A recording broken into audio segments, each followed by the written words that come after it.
Notre prochain invité, si vous ne le connaissez pas, je mets ma main à couper que vous connaissez au moins certaines de ses œuvres. Il est maître charpentier. Il a signé notamment le Palais de l'Équilibre, qui a été construit pour Expo 02 à Neuchâtel, et qui est aujourd'hui le symbole du CERN à Genève. On lui doit aussi la chaise, qui se situe sur la place des Nations, toujours à Genève, ou encore le refuge du goûter au Mont Blanc. C'est un amoureux inconditionnel du bois. Il a fondé le premier bureau d'ingénieur en construction bois en Suisse romande. Il a été un des précurseurs dans un domaine, la construction, où le bois est aujourd'hui plus tendance que jamais. Mais comme dans toutes les tendances, quand tout le monde s'intéresse à un matériau, à une matière première, eh bien, il est nécessaire de saisir ces enjeux. Et c'est là-dessus qu'il va nous éclairer aujourd'hui. Merci d'accueillir Thomas Buchy.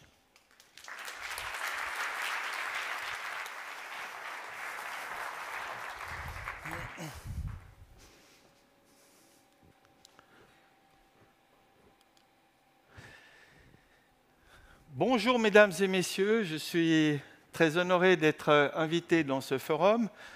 On m'a donné 20 minutes pour aller à l'essentiel, c'est-à-dire à l'essentiel du ciel des choses. Donc, je vais essayer d'être bref, tout en vous faisant passer quelques messages qui sont aujourd'hui d'importance assez capitale pour l'avenir de notre forêt et de la construction bois en général. Alors, quels sont les enjeux de la forêt suisse ? Alors, presque tout le monde connaît le fameux chiffre. La croissance de la forêt suisse est d'environ 9 millions de mètres cubes par année. Et puis, on n'en utilise que 4 à 5 millions aujourd'hui. Ça veut dire que 50% de notre potentiel de croissance, de cette fantastique matière première, mais plutôt matière vivante, j'y reviendrai tout à l'heure, peut nous offrir.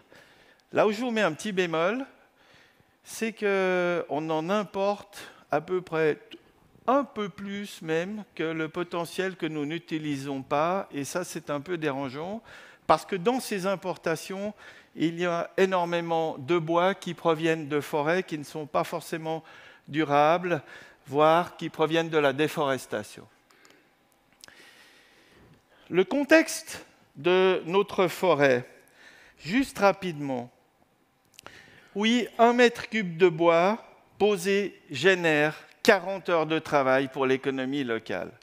Si vous l'importez, voire si vous importez de la construction bois de l'étranger, évidemment, on n'aura pas cet apport économique.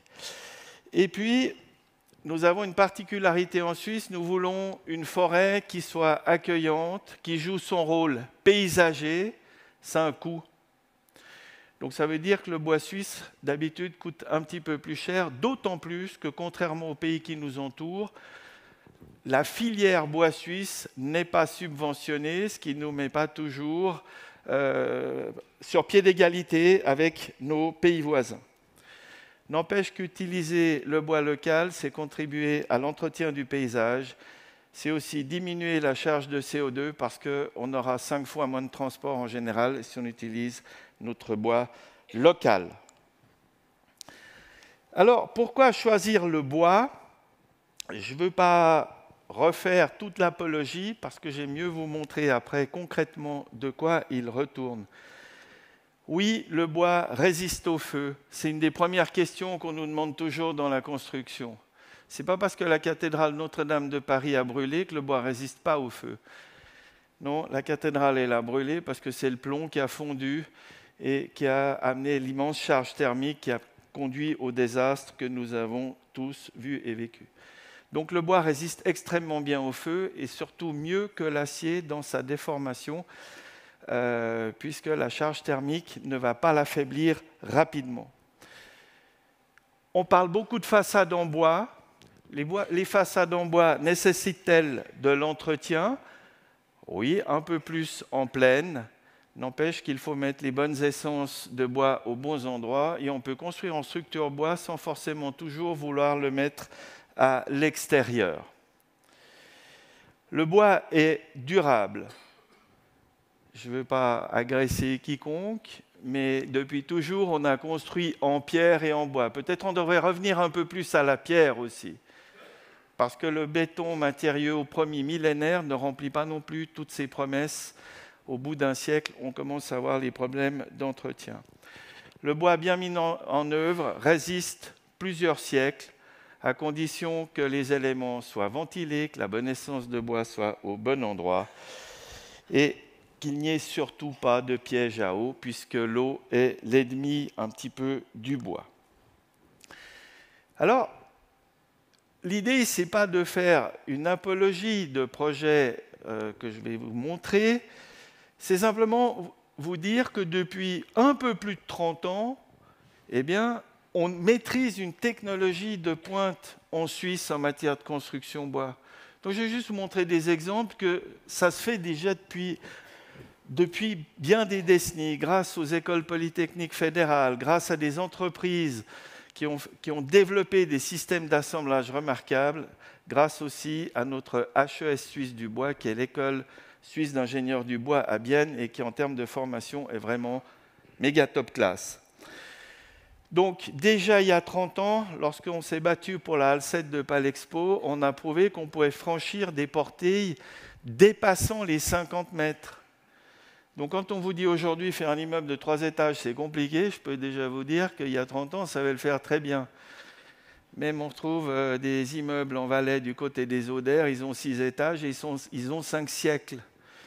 Donc c'est simplement de se dire, on redécouvre ce qu'on sait faire depuis longtemps. Donc peut-être qu'il ne faut pas toujours vouloir faire et parfois aussi savoir un petit peu défaire. Le bois est aussi merveilleux comme ouvrage symbole.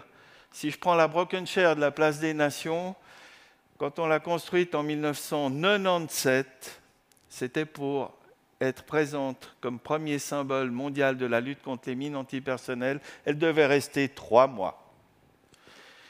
Et puis on s'est dit, on va quand même faire des assemblages durables, sait-on jamais. Elle y est depuis 26 ans maintenant, et qui penserait l'enlever? Donc même en pleines intempéries, on voit que le bois de Douglas, en l'occurrence, résiste bien. Toutes les formes géométriques sont possibles.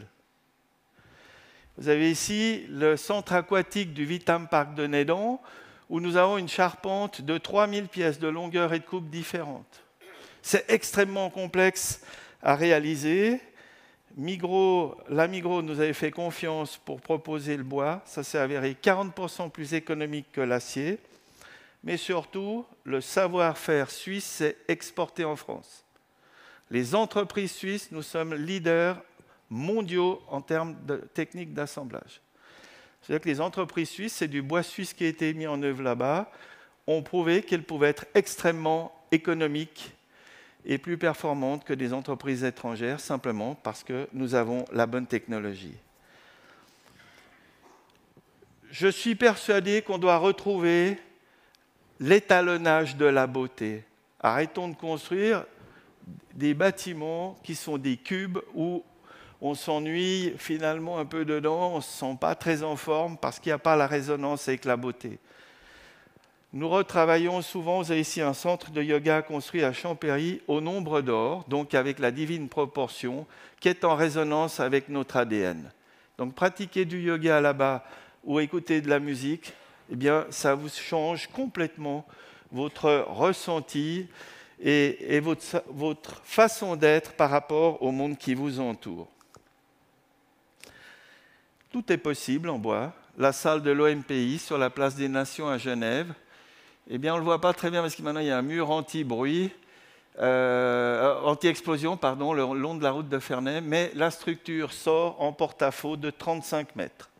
C'est le record du monde en bois d'un porte-à-faux. C'est-à-dire c'est un clocher de village que vous avez couché à plat, mais il n'y a pas de poteau au bout pour le soutenir. Nous avons cette technologie dans notre pays, soyons-en fiers et valorisons au maximum. Des ponts, on a toujours su faire des ponts pour rapprocher les hommes. Isaac Newton nous disait, les hommes construisent trop de murs, pas assez de ponts. Construisons des ponts pour se rassembler. Mais si on les construit en bois, eh bien pourquoi pas les couvrir? On diminue par 10 les frais d'entretien sur un pont pour les 200 prochaines années s'il est couvert plutôt que s'il est ouvert avec le bois.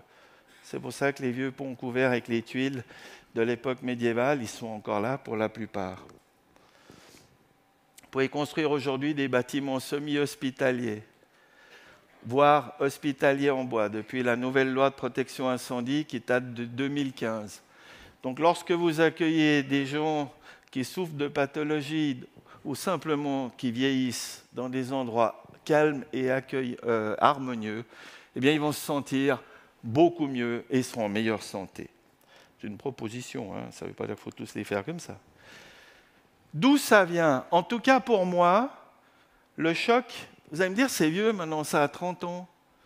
Le premier sommet mondial du développement durable, Rio de Janeiro.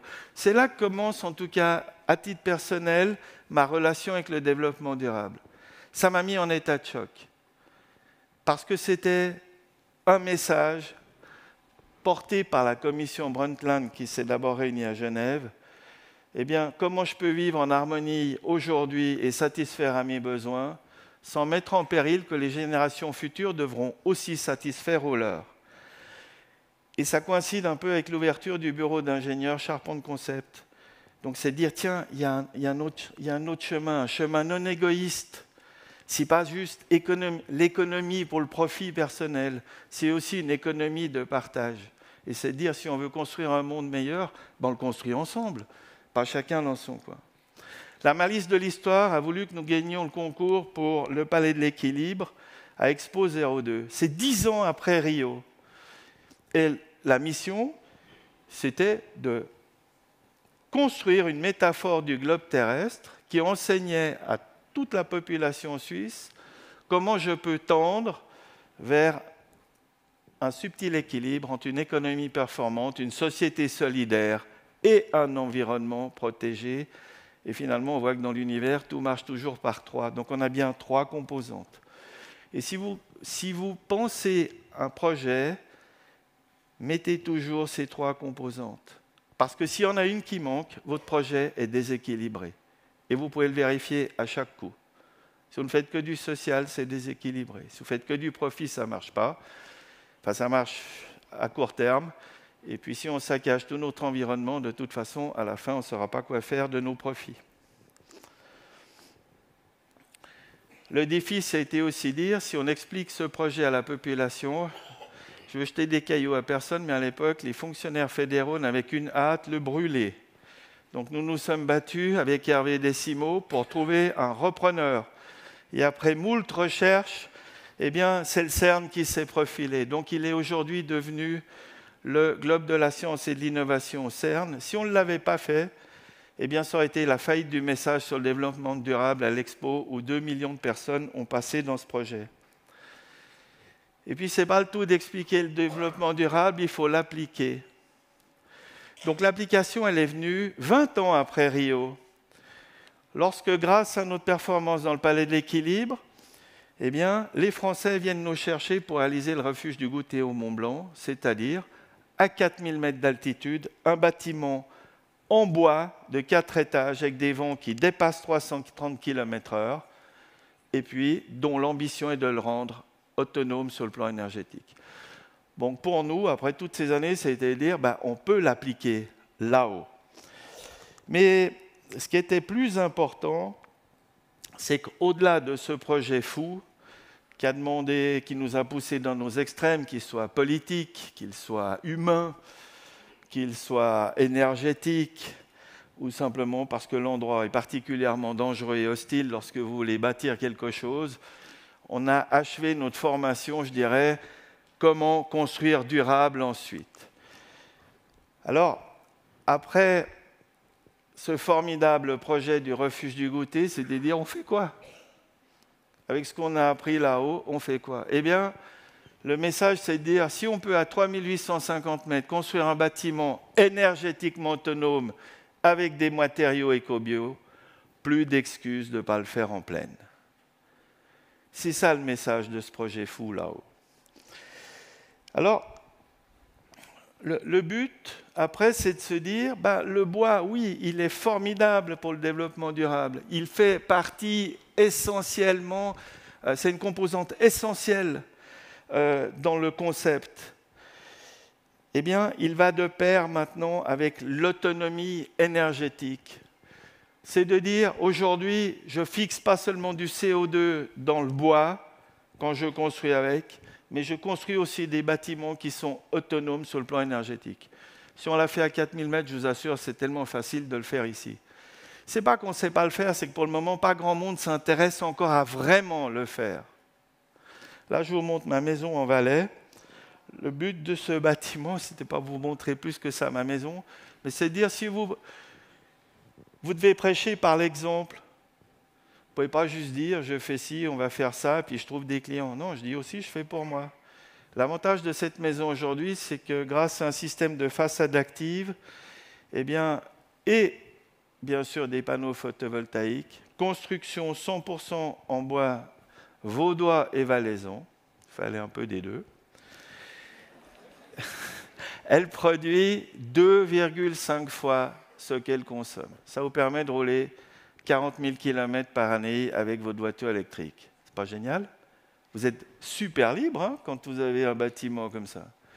Ça se fabrique très bien, pas seulement pour des villas, ça se fabrique aussi pour des immeubles. J'ai un exemple ici d'immeubles qui ont été réalisés dans l'écoquartier des Vergers, à Meyrin, pardon. 5 ou 7 niveaux, entièrement en structure bois. On a quelques murs de contreventement en béton. Décidément, il est parti tout seul. L'intérêt, c'est qu'on est arrivé à ce que le bâtiment lui-même soit autonome sur le plan énergétique. On a réalisé aussi une petite PPE. 7 appartements, on est à énergie positive. Tout le monde dans son garage a encore la prise pour charger sa voiture électrique. C'est une grande liberté, de nouveau, pour chacun des acheteurs de cette PPE. Les bâtiments que je vous ai montrés avant, c'est du logement social. Donc, ce n'est pas toujours une question de coût, parce que le logement social, on n'a pas beaucoup de budget pour les réaliser. C'est de dire, j'essaye de faire une étude intelligente et de mettre l'argent là où il faut le mettre dans votre construction. Ça m'amène, je suis presque, ça va, j'ai encore 2-3 minutes. Ça m'amène juste à vous dire, construisons des vrais écoquartiers aujourd'hui. Pas juste des écoquartiers à Libye. Ça ne veut pas dire qu'on ne construit pas bien tout ce qu'on fait, mais prenons en compte ce que j'appelle les 7 points clés. On prend en compte la géobiologie. Pour beaucoup, ça ne parle pas, mais c'est très important de voir la nature de vos sols. Le respect du vivant au cœur d'un projet. Une implantation dans un site adéquat. Pourquoi on construit du logement au bord des autoroutes? Moi, ça m'a toujours effaré. Construisons peut-être plus à l'intérieur des terres. Parce qu'une des plus grandes nuisances auxquelles nous sommes confrontés, c'est le bruit. Ça nous rend cinglés, le bruit, du matin au soir. La mixité sociale doit être privilégiée. L'architecture doit reprendre en compte les anciens préceptes de la géométrie sacrée, c'est-à-dire le nombre d'or, comme les anciens l'ont utilisé, parce que la science l'a démontré. Je ne vais pas faire une grosse théorie là-dessus aujourd'hui. La science l'a démontré, notre ADN, la double spirale, est une succession de rectangles d'or superposés. Reconstruisons des bâtiments qui utilisent cette divine proportion parce que vous vous sentirez en harmonie lorsque vous êtes dans un lieu comme celui-là. Ma maison est entièrement construite au nombre d'or, je vous assure, on y dort super bien. Et puis, bien sûr, choisissons des matériaux vivants avec lesquels on est connecté. Ça contribue à l'harmonie. Voilà, j'arrive presque à la fin. 2-3 exemples. Par exemple, les bâtiments d'accueil des migrants sur la place, dans le parc Rigaud à Genève. Vous savez, le premier projet, ils envisageaient d'acheter des conteneurs en métal maritime à Rotterdam, de percer des trous et des fenêtres dans ces conteneurs et ensuite de gicler de l'isolation en polyuréthane dessus. Si vous voulez que tout le monde s'entretue, on fait ça. On a réussi à le faire, à le réaliser, en proposant une structure en bois 100% suisse. Le revêtement extérieur, c'est du chêne genevois, et on était dans les mêmes prix. Mais c'est un endroit où les gens se sont sentis accueillis, et pour le moment, il n'y a pas de problème d'ordre social. dans ces bâtiments. Ce n'est pas banal. Il est possible, et les collectivités publiques ont une grande responsabilité aujourd'hui, c'est de montrer l'exemple. Ici, un petit bâtiment qui datait des années 60, qui était un gouffre à énergie dans le village de Chancy. La commune l'a fait surélever, il a été réisolé, et aujourd'hui, il est à énergie positive. C'est-à-dire que les charges aussi des locataires ont plongé, même s'il faut absorber le coût de la rénovation. Mais entre un projet qui était vorace en consommation d'énergie fossile, on en fait un projet véritablement durable et qui produit sa propre énergie. Je remercie l'État de Vaud, parce que l'État de Vaud a pris des décisions très importantes pour intégrer le bois de ses propres forêts dans les constructions publiques. Donc c'est mis en avant dans les marchés publics. Et pourquoi c'est mis en avant? C'est parce que la loi sur les marchés publics le permet. Collectivité qui possède des forêts a le droit de dire on l'intègre dans le cahier des charges de notre construction. Et donc là, on rentre vraiment de nouveau dans le principe du circuit court. Donc voilà le futur gymnase d'Aigle qui sera entièrement en bois vaudois. L'ambition du futur gymnase d'Échallens, c'est la même. Donc bravo, mais que ça fasse aussi effet boule de neige pour les collectivités communales, pour les autres cantons, parce que c'est comme ça qu'on va valoriser notre patrimoine. J'en arrive au terme. Nous avons tendance, tout ce que je dis n'engage que moi, hein, si vous me tirez dessus, c'est sur moi, hein, personne d'autre. On a tendance aujourd'hui dans notre société à ne parler que de matières premières. Un animal est devenu une matière première. Un arbre est devenu une matière première. Non, mesdames et messieurs, un bois, il est d'abord vivant. Puis comme nous, il n'a pas envie de mourir trop vite. Hein. Il n'a pas du tout envie qu'on le coupe, un arbre. Hein. Donc, oui, j'ai besoin d'en enlever dans la forêt. Il faut sortir les vieux arbres pour que la forêt jeune puisse croître. Et les vieux arbres sont utiles pour l'homme, pour bâtir. Mais quand je coupe un arbre, j'ai une responsabilité parce que j'ai une connexion avec le vivant. J'ai la responsabilité d'optimiser son utilisation. Alors j'utilise l'entier de l'arbre. Je construis avec, je fais du bois de chauffage avec les branches et les éléments les parties qu'on peut moins utiliser. Et comme ingénieur bois, j'optimise au maximum son dimensionnement pour ne pas le gaspiller. C'est notre devoir de retrouver le respect du vivant. On ne construira pas ensemble un monde meilleur si on ne retrouve pas la connexion avec la vie. Que ce soit avec la terre, avec les arbres, avec l'eau et les animaux. C'est mon point de vue aujourd'hui, après un peu plus de 40 ans de métier. Voilà, je crois que j'ai à peu près tenu le timing. Et puis, donc, retrouvons le respect de la vie sous toutes ses formes. Et notre forêt en est une composante incontournable. Je vous remercie de votre attention.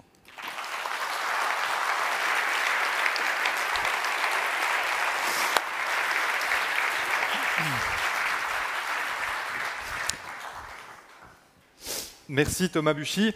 On vit dans un pays qui est recouvert à un tiers de la surface du pays est recouvert de forêt, 32% plus ou moins. Est-ce qu'aujourd'hui, on utilise le plein potentiel de cette forêt ou alors est-ce qu'on pourrait augmenter cette utilisation du bois suisse? Donc je l'ai dit en préambule, au début on utilise à peu près la moitié, mais on en importe beaucoup. Donc on compense la non-utilisation par de l'importation dont une partie provient de forêts, on va dire douteuses par rapport à sa pérennité. Il y a aussi un aspect qui n'est pas terrible, on peut faire mieux, parce qu'on exporte aussi beaucoup de bois en Italie par exemple ou ailleurs, sans aucune valeur ajoutée.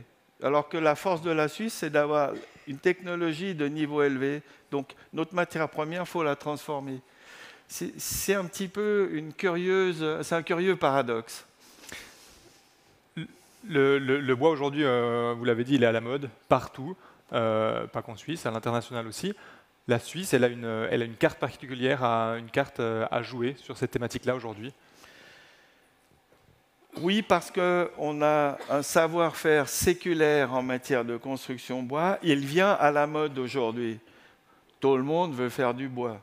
Alors quand on commence à venir dans un autre excès, vous avez le risque d'une mauvaise formation professionnelle, donc que des gens commencent à mal construire, ce qui nécessite de l'entretien, des expertises et je vous en passe.